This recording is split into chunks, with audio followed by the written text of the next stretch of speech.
mbaa nekkuloo di jaaxle fooy dem si semaine bi jaaxle amatut de ndaxte Wolof andi nañ leen seen ñaareelu Sounds of Africa Festival bi war a xewee ca Gafri Park foofu sa Afrique waxtu yi ñu dégmal ko mooy benn waxtu ba juróom-ñaari waxtu si ngoon muy xewee ca ba si samedi daw si leen si mbégte bii ngeen ànd sek ñun si aada ak cosaan ak ay lekk yu neex a ndex ak ay solo yu yaañ ak it live band music yi nga xamante ne si doomi africains yi lay jógee.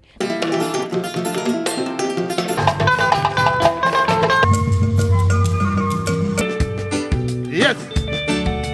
pare wuñ de dinañ leen fa amal juróom-ñetti band groupe yuy woy live band music yi nga xamante ne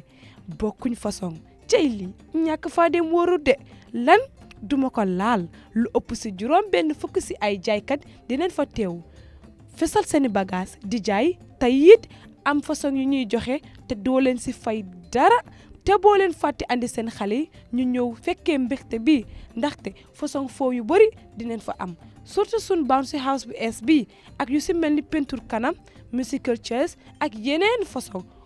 kon boog ñëw leen ñu bokk bés bu rëy bi ndaxte dinañ andi Afrique si biir Washington pour ngeen si am leer jokkoo leen ak waa Washington West African Center si 253 235 2132 mbaate ngeen email leen info@wowak.org mbaate ngeen visit leen si www.wowak.org